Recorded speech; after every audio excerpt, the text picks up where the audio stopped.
Hello, ladies and gentlemen. This is Mrs. Force. I'm a U.S. history teacher, and I'm going to read for you the recording for the Week 2 quiz. Feel free to reach out to your U.S. history teacher at any time, and you can pause this video to be able to answer the questions or look up information. Make sure you're using all your tools, including your study guide. Question number 1. How does a constitutional republic differ from that of a direct democracy? A republic has people vote directly on major policy decisions. In a republic, the majority always rules over the minority. A republic has elected representatives that determine policy. Republic forms of government always have a single leader that makes the laws and enforces the laws. Question number 2. What was the British document that would eventually influence the government of the United States? British Constitution, Mayflower Compact, British Bill of Rights, Magna Carta. Question number 3. Why was the Mayflower Compact important to the success of the Plymouth colony? It set up the process for organizing farming in the colony. It defined colonists' separation from King James I. It served as a basis for passing laws for the good of the colony. It became the basis for trade agreements with Holland. Question number 4. Why were the colonists against taxes from the British, such as the Sugar Act and the Stamp Act? The taxes were put into place without the colonists having a say in what was taxed or by how much. They had no representation in British government. Only the poor colonists had to pay taxes. Wealthy members of society were exempt from paying. The taxes were too low to do much good, and colonists did not want to bother paying them. The colonists agreed with the taxes but wanted them put on different products. Question number 5. Match the colonial protest to the British policy it was in response to. Your options are: number 1, the Boston Tea Party. Number 2, Boston Massacre. Number 3, settling west of the Appalachian Mountains. The items that they were protesting, all you need to do is click on the down arrow and choose the correct number. This was a response to the Proclamation of 1763. This was a response to the monopoly of trade given to the British East India Tea Company. This was a response to Parliament sending more troops to Boston and forced colonists to house them, creating more tension between these groups.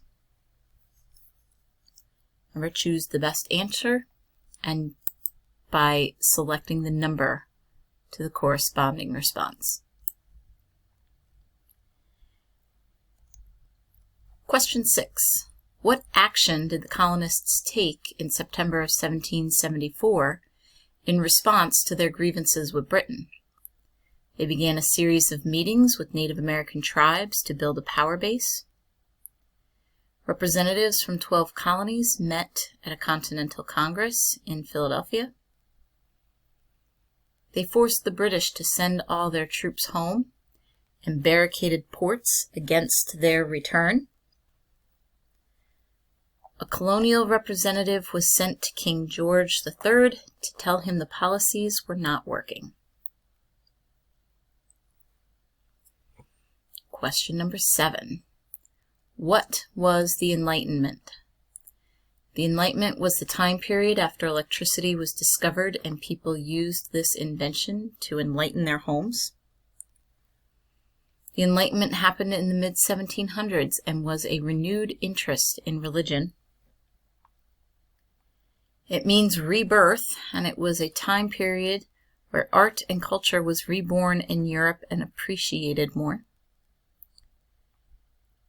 The Enlightenment was a time period, mid-1600s to late 1700s, in which some people began to look to science and reason for answers, rather than God or their royal leaders.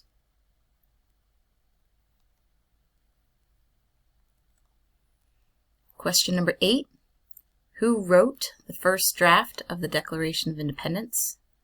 Was it John Adams, Samuel Adams, George Washington, Thomas Jefferson?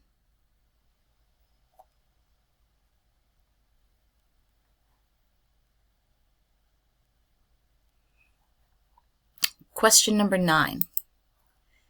The Declaration states, "We hold these truths to be self-evident, that all men are created equal, that they are endowed by their Creator with certain unalienable rights, that among these are life, liberty, and the pursuit of happiness, that to secure these rights, governments are instituted among men deriving their just powers from the consent of the governed, that whenever any form of government becomes destructive of these ends, it is the right of the people to alter or to abolish it, and to institute new government, laying its foundation on such principles and organizing its happiness in such form as to them shall seem most likely to affect their safety and happiness." According to the Declaration of Independence, where does government get its authority? From the people? The Constitution? It has no authority? Or from God? And question number 10. Much of what Thomas Jefferson wrote in the Declaration of Independence was influenced by John Locke. Which of the following is an example of one of these ideas? The citizens of each state shall be entitled to all privileges and immunities of citizens in the several states. All legislative powers herein granted shall be vested in a Congress of the United States, which shall consist of a Senate and House of Representatives. He has endeavored to prevent the population of these states. They are endowed by their Creator with certain unalienable rights, that among these are life, liberty, and the pursuit of happiness. Make sure that you have green checks in all of these numbers, meaning that you've answered each of the questions. Once you are sure you would like to, you're done, go ahead and click Submit Quiz and check your grade book and make sure that a grade is recorded. Again, if you have any questions or concerns, please make sure that you reach out to your U.S. history teacher. Good luck!